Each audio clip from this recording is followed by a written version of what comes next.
The hair, yours is longer now. Oh, the hair. Yeah, Yeah. all right. Yeah, but I like it. Well, technically, I have to do it over again anyway because Why?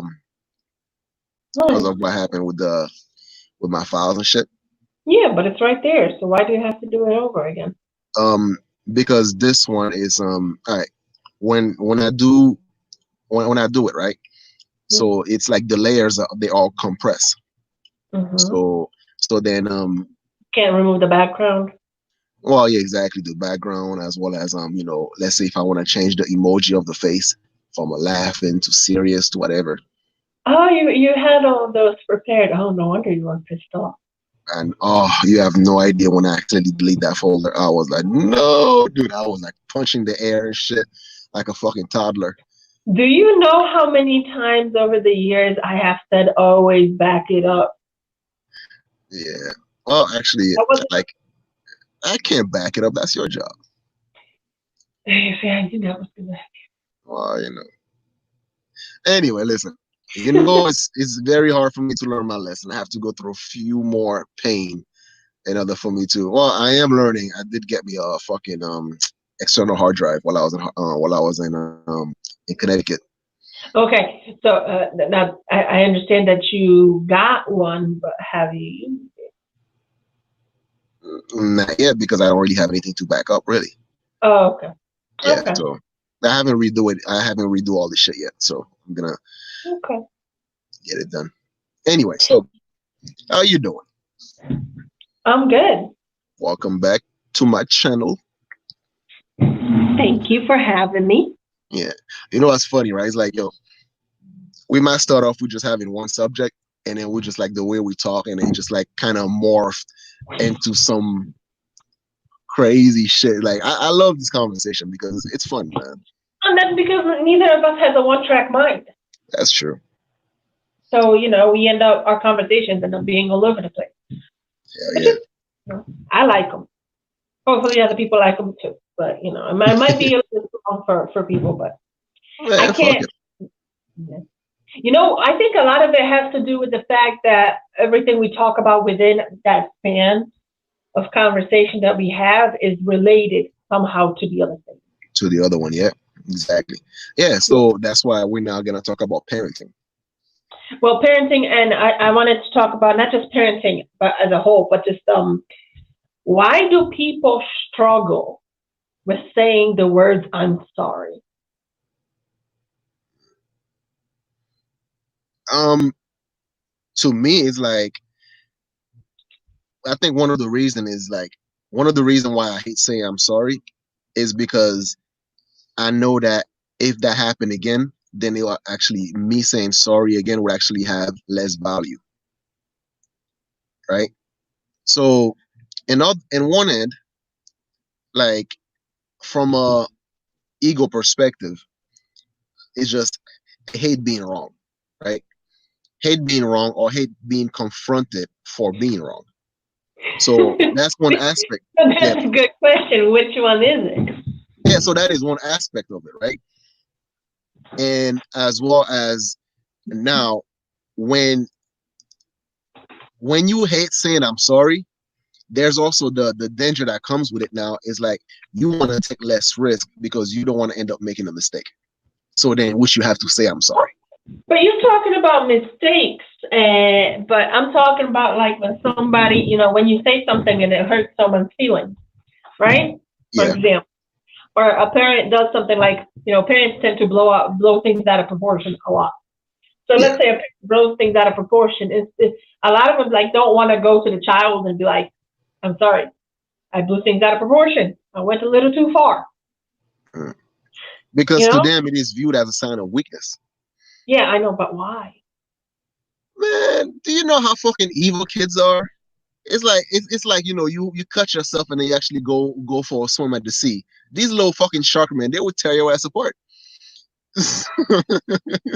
So for a while, you're gonna have that tough demeanor and shit like that, right? And especially if you don't. Okay, your child they change right over time, and part of it as parents, we have to learn how to adapt and to learn the new layers the child had developed.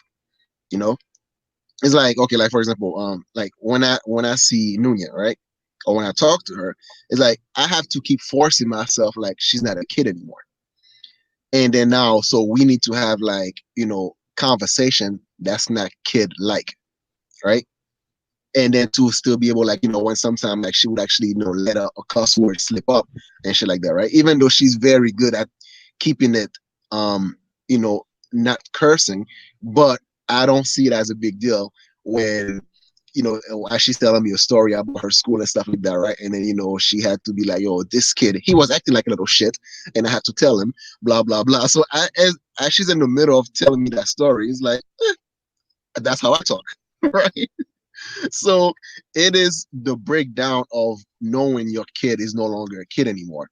It's like, Well, you're 17. It's like exactly, I right? could correct her, or be very militant about him, like, how dare you use those Yeah, words in my house? But exactly. So that's the thing now, to actually now having to treat them as not an equal, but someone with right, yes, you know? And that's the part that a lot of parents struggle with. It's kind of like, I see the parents and child dynamic is the same. It's the same transformation between the government and the people. Whereas, like, the government is considered the parents. They're telling you that, oh, weed is not legal, you should not do it, right? But over time, you fight hard enough, and then your parents be like, well, I know it's illegal, but I'm not gonna give you too much shit about it, right? yeah. Here's my conditions and shit like that, right? And then you continue to fight about it until you become now a parent, and then now you have to tell your kid what's allowed, what's not allowed. That's why, conservative of yesterday is not the conservative of today. Mm. Well, I But don't know. It's not just what you want to allow and not allow. You also have, with each generation, there's different limitations imposed on the actual parent. Rather than limitations, like back in the day, the further back in generations you go, the more limitations are placed on the child.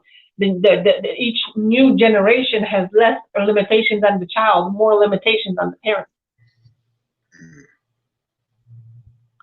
It's yeah, actually very similar to how it goes with males and females, where with each generation there's less limitations on females and more limitations on males. yeah. So, but now we have to look at it from a perspective of, well, how can we be, part of the world, but not of the world?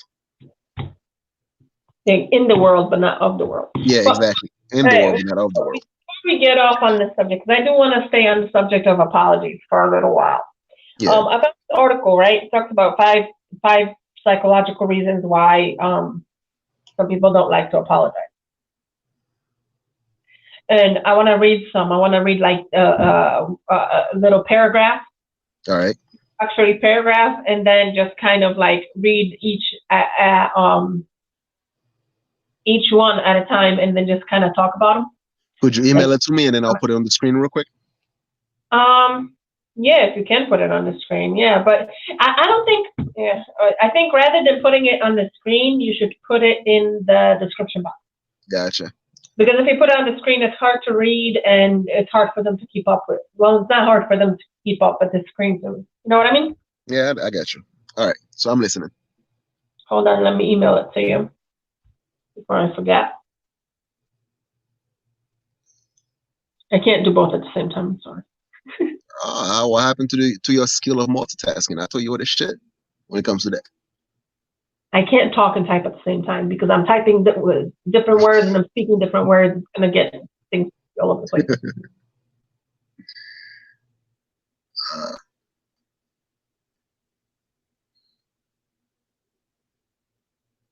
Which podcast is which episode is this?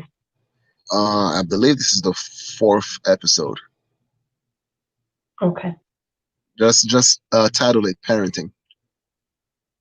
Yeah, you call it parenting. I didn't want to talk about parenting. I wanted to talk about apologizing. Stop being picky. We'll change it afterwards. So then type in apologizing. Okay, it's fine. I did. Okay. So the introductory paragraph says, For non-apologists, saying I'm sorry carries psychological ramifications that run far deeper than the words themselves imply. It elicits fundamental fears, either conscious or unconscious, that they desperately want to avoid. Which is interesting. There's a lot of people that will say, I want to apologize, or I would like to apologize, rather than I'm sorry. Do you notice that? Yep. To say, I am doing the act of apologizing to you is much easier for them than saying I am sincerely sorry. But anyway, reason number one, admissions of wrongdoing are incredibly threatening for non-apologists because they have trouble separating their actions from their character. If they did something bad, they must be bad people. If they were neglectful, they must be fundamentally selfish and uncaring. If they were wrong, they must be ignorant or stupid, etc. Therefore, apologies represent a major threat to their basic sense of identity and self-esteem. That's interesting. Mm-hmm. So this is the leftist purity test, right? Yeah, and that's okay, like how sometimes you say that like I sometimes do things half-assed, Mm-hmm. right? Because it's funny because like in my mind, every time I'm trying something new, like in my mind, I know I'm gonna fail at it. So I always look at it from like I'm just testing the water. So then if I fail at it, it's not a big deal. But technically at the same time, when I have someone like when I have to deal with another person, right? Then that part is taken a little bit more serious. So I think the apology versus that I'm sorry is when you say you're sorry, there's an emotional toll that's taken out of you. Yeah. You know, apology is more structural. It's more coming from a logical perspective, right? When let's say that it sounds too formal, like a business. Well, you know Yeah. what? I apologize. Versus when you like you crush someone bean and then you have to say you're Being sorry, then short. it's like damn. Oh, see, I'm the opposite of you when you said you do things half-assed because you expect to fail. I actually, I try my best because I hope to succeed, and then when I fail, I want to give up. Like, fuck it then. Yo, listen, because I already know that I'm not gonna get it right the first time. Like when I had to take my permit test, you know, Mm-hmm. I didn't even study as much. I just look at it. I just listened to what the teacher was saying and all this shit, right? And then I went in there and I failed. Yeah. But I failed, but knowing what I need to study next time and what I got right. See, I'm super hard on myself. I hate failing. I'd rather do something than fail at it. Mm-hmm. Yeah, and Very that's where that is the problem with because in order for you to forgive others, you have to learn to forgive yourself. Yep. Right. I agree with you on that. I do.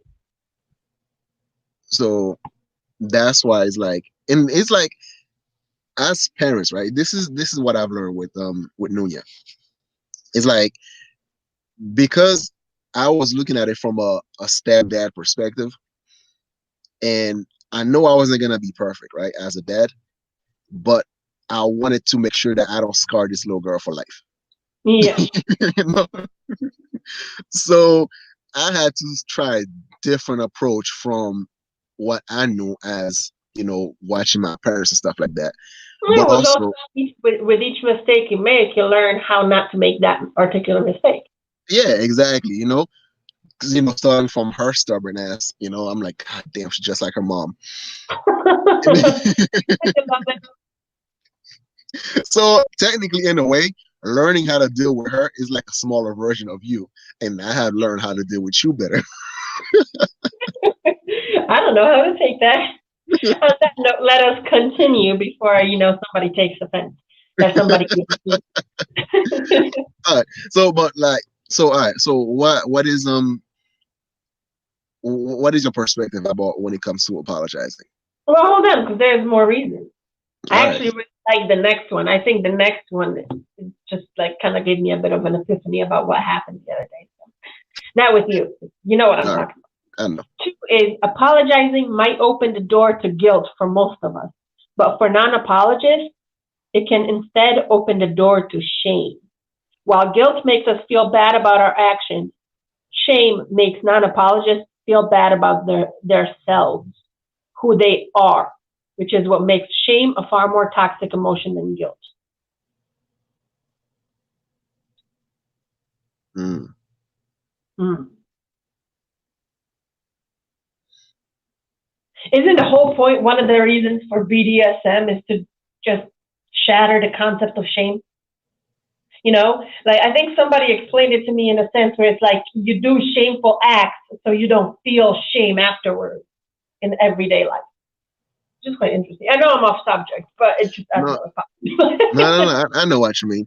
Well, I mean, the shame aspect is like it does make a lot of sense because saying that you're sorry, right? And then the shameful part of it is it requires for you to change certain aspect about your life in order not to continue that shame. But if you believe that it doesn't exist, there's no need to apologize. There's no need, you are perfect. Then there's no need for you to actually take a deeper look at yourself. You know Especially itself is wading through a whole lot of darkness and shit. exactly, and that's the thing about looking at yourself in the mirror, right? Because once you break one aspect of your life that needs fixing, and then now you have to move on to the next part of your life that needs fixing, and then another one and another one, so it always feels like a never ending cycle, and to some people that's too much work, you know Yeah, especially and if if they have their life ignoring it. exactly, and especially if you've been ignoring it for a long time, so that's why it's easier for someone to say that, well, that's who I am, it is what it is, I ain't never Yeah. gonna Oh change. my God, I hate people who say it is what it is. Yeah, It's you like know if it is, why you bitching then? yeah, so it's like it's funny, right? Because I was talking to my boy yesterday when I was in Connecticut, Yep. and then we're driving around and shit. And then he was like, man, shit, I forgot what the fuck he said. He said some shit like, man, it doesn't matter.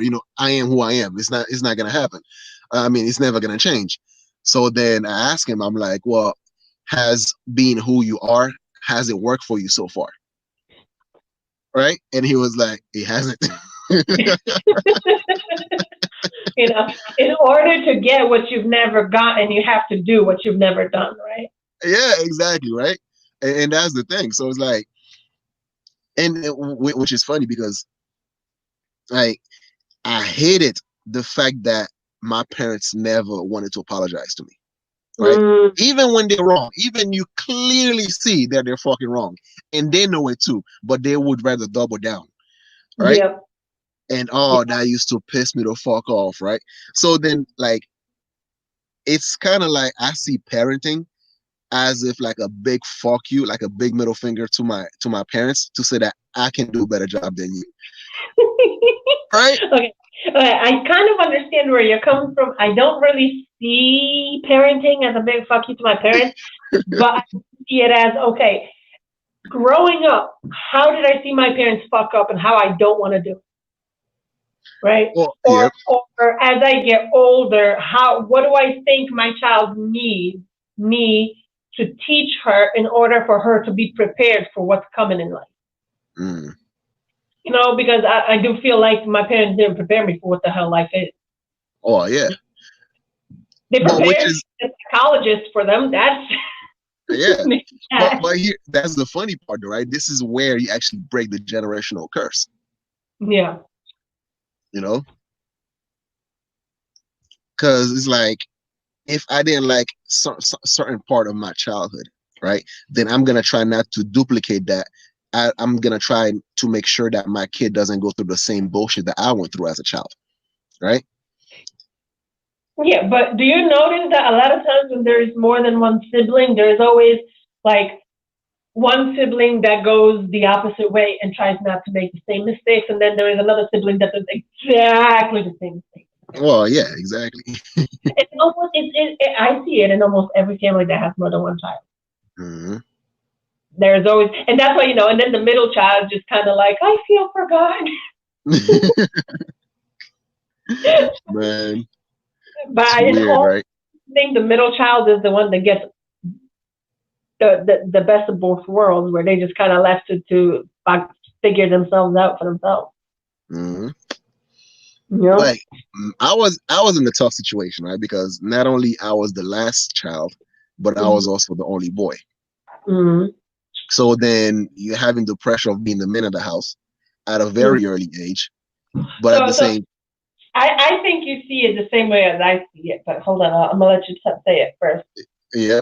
So then now it's like sometimes you just want to disappear because especially when your mom, she's going going through her shit, and then you don't want to have that burden put upon you and shit like that, right? But you also kind of feel like it's your job to make sure that okay, your mom's okay, and Yeah, that you feel sucks, man, as a responsible kid. for family, right? Yep. The thing is, it's the same thing with me. I only had one brother, right? So there was no like middle child. My brother was older, and then there was me. But it feels like, to me, from what I saw, it felt like my parents fucked up with my brother and then expected me to fix it. Yep. That's what it felt like. Even though I'm not, with us, our genders were reversed and everything, but it feels like they had my brother. They fucked up the parenting stuff with that, and then they had me, and then it's not like they would try to improve their parenting skills. It was more like, all right, you be the adult. It's like, well, I don't want to fuck it up, so I'm just gonna let it happen. You figure it out. Yeah, you fix it. Here's some glue. Maybe you can figure it out. Yo. Oh man. All right. Moving on. Reason number 3. While most of us consider apologies as opportunities to resolve interpersonal conflict, non-apologists may fear their apology will only open the floodgates to further accusations and conflict. Once they admit to one wrongdoing, surely the other person will pounce on the opportunity to pile on all the previous offenses for which they refuse to apologize as well. Oh my God, I think that's what went down with my mom as well before. Yeah. Yeah, yeah. Man. Especially when I added on. Okay, now it's going to be a little bit too much information, but especially when I added on, it's like, after 35 years, y'all can't just say one fucking phrase, I'm sorry. She probably was like, oh my God, she's going to bring it all back up. Yo. Like it's funny, right? Because like I have it in my mind that I will never get any sort of apologies from my mom, right? Yeah. And I've already came to term with that because it's never gonna happen. So I would be genuinely surprised as hell if my mom ever come up to me and be like, Art, I'm sorry. Yeah, but see, I don't even expect my mom to apologize for the past. It's just, if you cross my boundaries now, I fucking expect it. Yeah.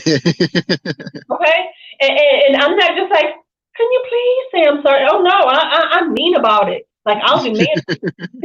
Like, you cross my boundary, because I'll be nice, do not cross the boundary. And then she crosses the boundary, of course. And then it's like, how dare you cross my boundary?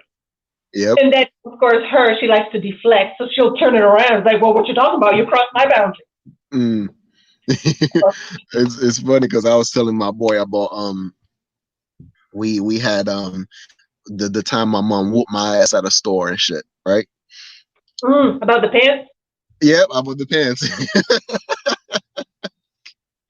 Yo, and it's funny because like the reason why I don't hold any grudges We from my specify parents. that you weren't that old. Yeah, the Like, reason listen, I'm a like whoop. the reason why I don't hold any grudges against my parents and stuff like that, right? Or against some of the things that happened to me in life is because of those bad times that shaped my character to the point where as like my anger and my resentment worked out for me for the better because of my Yeah. pride. I developed a sense of pride to which like, okay, well, I'm not gonna let that happen to me again. right? And this, Exactly. yeah, Even if it comes from them. hmm exactly, So it's like, okay, my mom whooped my ass because she gave me money to buy some clothes. What did I do? I start raking leaves. I start doing the snow for the neighbors. I started doing a whole bunch of shit. Start making my own little money and shit like that. So I was able to buy my own clothes for school, right? And then, dude, it's like, yo, my ass is. I'm so fucking like. I don't want to say petty, Mm-hmm. but You're yeah, petty. fuck it, I am petty. You're petty. You are petty. I'm petty too. So, you know, I'm petty in a sense where, like, when someone cross me, right? I try to give the benefit of a doubt, right? And Yep. then, but every time the person keeps proving me right about them just not respecting me as an individual, then that's when I start scheming. I'm like, okay, that's what's going on. So you are purposely being an asshole and shit like that. Now I can actually. It's as if almost like I am a narcissist, right? I can be. Your narcissistic traits, I like to call it. Yes, I have Because very narcissistic I'm trait. full-blown narcissist. So then, therefore, I try to be very careful on who actually happens to be my victim. So then, if I'm gonna do certain shit to someone, if I'm gonna like mentally torture them, I they think have that's to the deserve Scorpio it. in you. What happened? I think that's the Scorpio in you because it seems like a Yes. lot of Scorpios. It seems to be the perceived notion about Scorpios, especially on the Mm, internet. Y'all fucking mental fuck. yeah. I gotta apologize because ladies don't swear or something. Man. And listen, I think that's the dynamic that you want to have, right? Because it's like, I know your boundaries and I don't want to cross it. And you know Yeah, my boundaries, you don't want to cross it. I Because have I to push would, you sometimes. listen, I would hate for us to be each other's enemy. Yeah, yeah, you know so because of that, now we like, you know what, I think we don't want to start Armageddon and shit like that. We are capable of doing that shit, so yeah. it's best to actually get to know the better side of each other.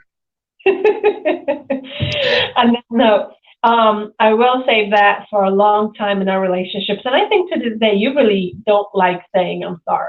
Like it took many years before you finally said the word "I'm sorry," and it's interesting because I think the next point actually is the reason why. Now that's my assumption, so I'd like to hear if if you agree. All right, Um, go ahead. right. The next one is number 4. Non-apologists fear that by apologizing, excuse me, they would assume full responsibility and relieve the other party of any culpability. If, Yes. if arguing with a spouse, for example, they might fear an apology would exempt the spouse from taking any blame for a disagreement, despite the fact that each member of a couple has at least some responsibility in most arguments. Yes. Yes, yes, that is fucking on point.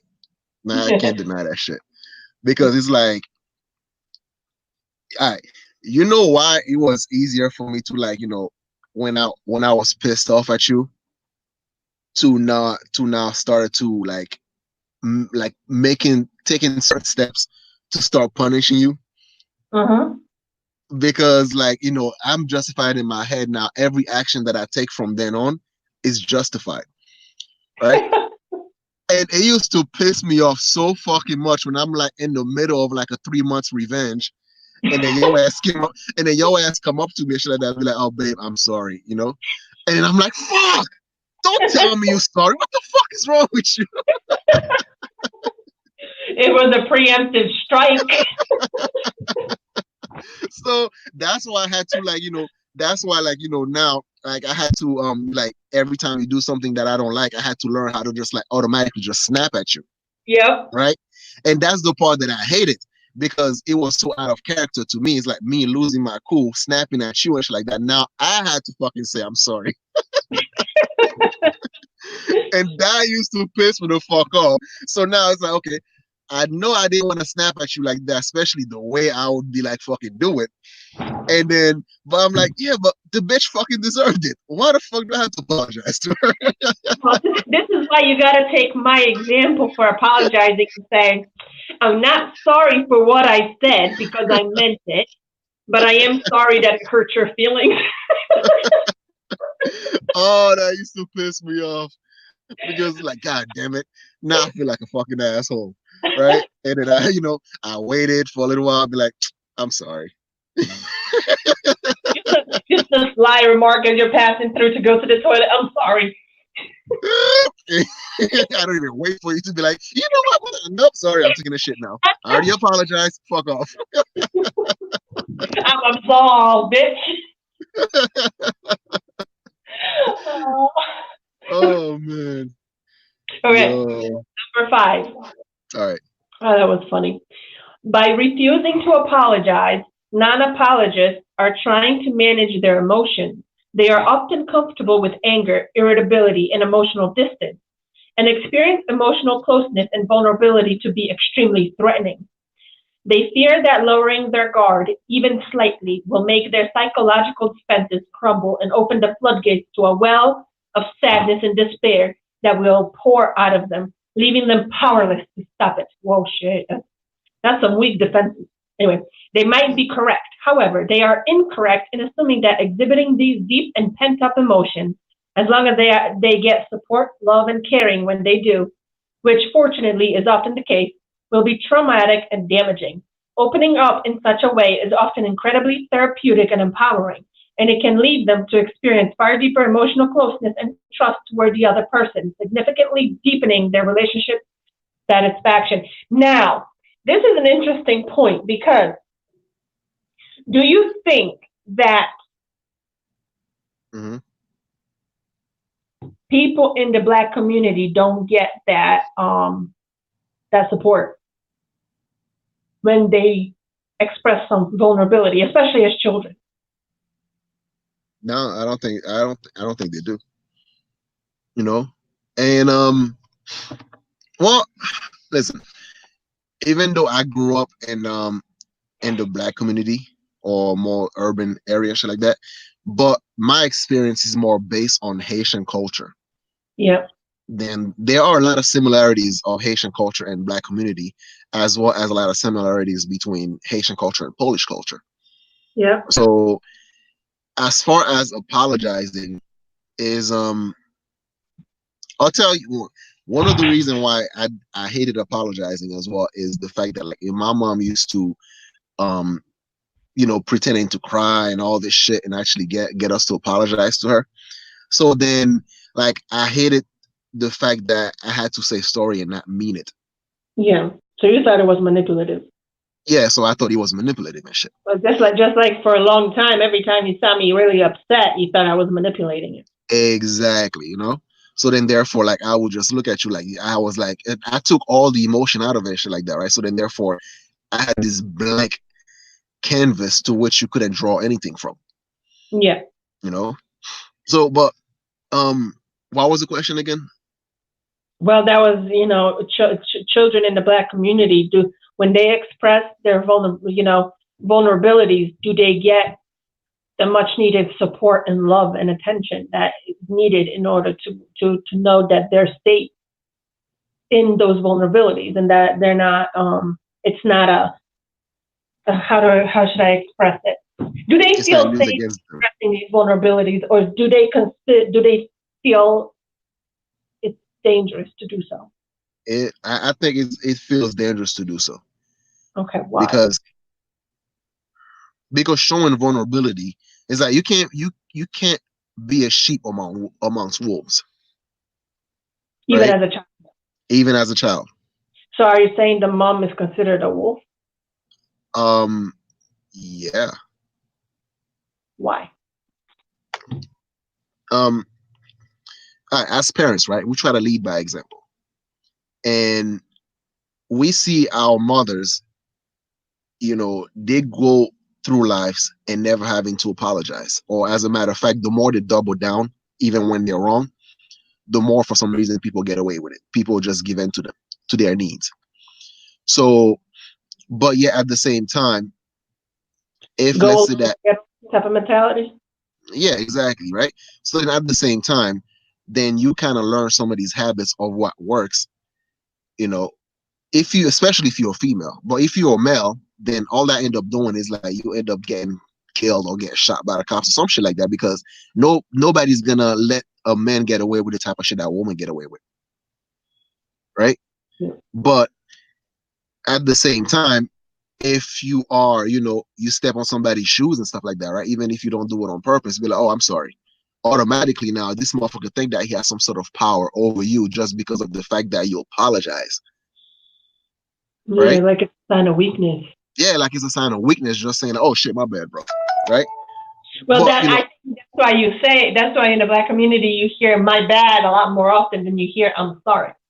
yeah, exactly, because my bad is still sounds like, well, like I acknowledge that I step on your shoes. However, I ain't no bitch, Yeah.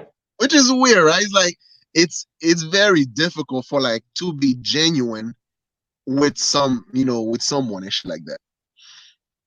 That and but here's the funny part, right? Because you have to act a certain way, you have to move a certain way, as if like some bad shit can happen to you at any time. So then you take on that persona, when you away from, let's say, the urban environment and you go to a suburban environment, right? You walk into a store, somebody look at you, and automatically you take offense to that. You're like, what the fuck you looking at? So now you look even more suspicious because of the fact that you take offense of somebody looking at you. So something that could have been this, an issue that could have just be disputed. I mean, that could have just be resolved just with a smile or a nod on the head, turns into something bigger. And all of a sudden, oh, that person is racist. Yeah.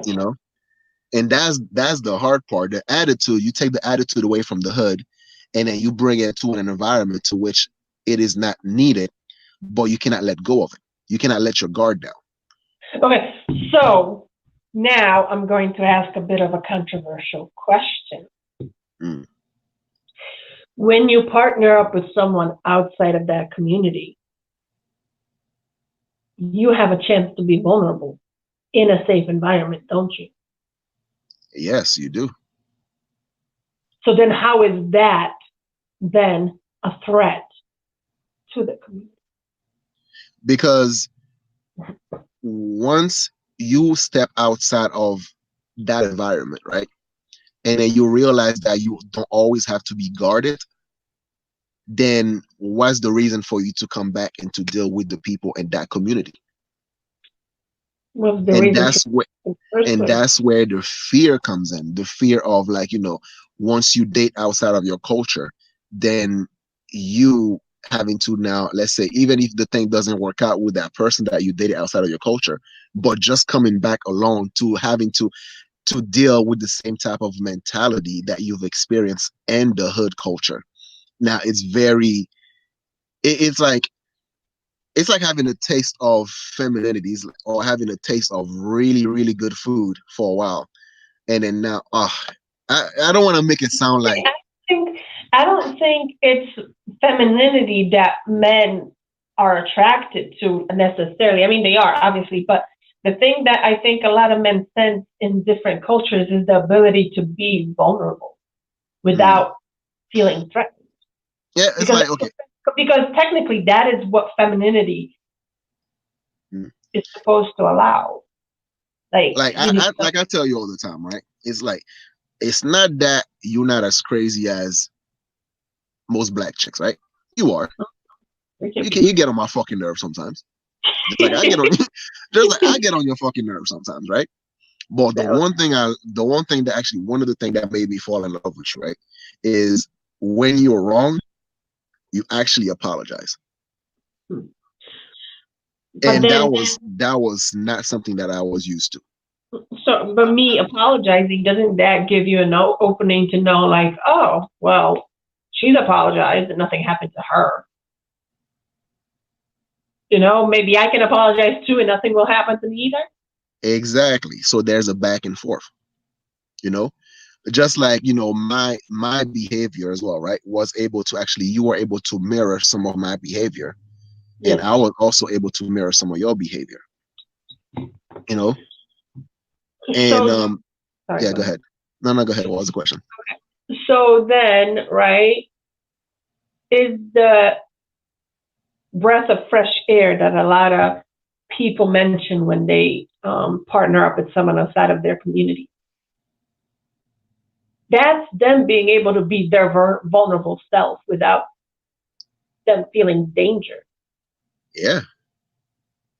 Dude, listen, you could take the hardest motherfucker in the hood and all this shit and stuff like that, right? Nobody wanna walk around with a face all screwed up, all mean and shit like that. Motherfuckers just wanna smile, man.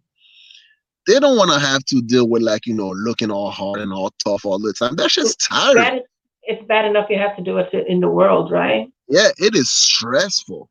It's like what you always used to tell me when we first got together. You said, I don't mind you being a bitch as long as you're not a bitch to me.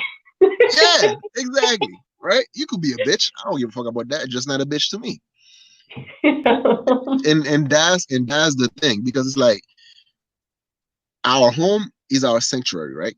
Yes. And if you grew up and never know what peace feels like, right? A type of house where you feel so fucking comfortable, like you just want to stay there. Like it's funny because like we really enjoy our solitude. Like we could stay in the house like all the fucking time, never have to go out unless we gotta go shopping and all this shit.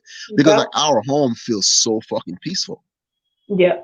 Right? But we also protect it from, we don't let just anybody in here either. Exactly. So yeah, we're very selective on who actually we let in our circle, right? If someone displays some red flags, then we're not be like, all right, you know what? We don't want to deal with you. Give a warning, man.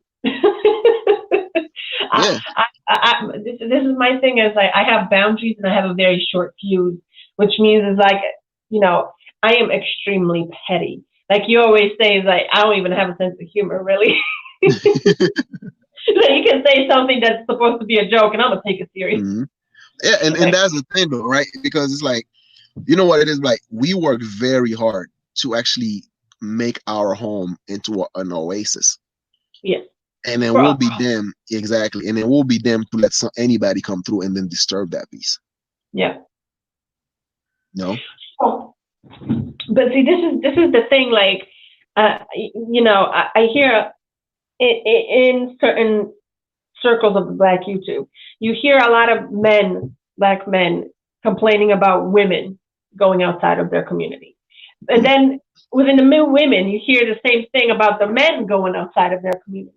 But when you really listen to what the people who are partnered up, I'm always talking about long-term relationships. I don't talk about hookups. When you actually talk to the people who are in these long-term relationships with people outside of their community, that's what you hear. You hear them talking about, the fresh breath of fresh air and being able to be themselves. But in truth, what they're trying to say is, I can be vulnerable and state my inner feelings without feeling threatened. On that note, we're going to actually continue this conversation on the next one, because that is very interesting. So now, because we're switching from, the apology state to, vulnerability and all this shit. So I think that's very interesting. All right, so ready for the next one? Yes. Yeah. All right, so our Banaka and SyriEyes. All right, so we'll be right back, people. So see you in the next one. Back, because you'll probably post them separately, but well, yeah, we'll be back. All right, peace. Bye. Bye.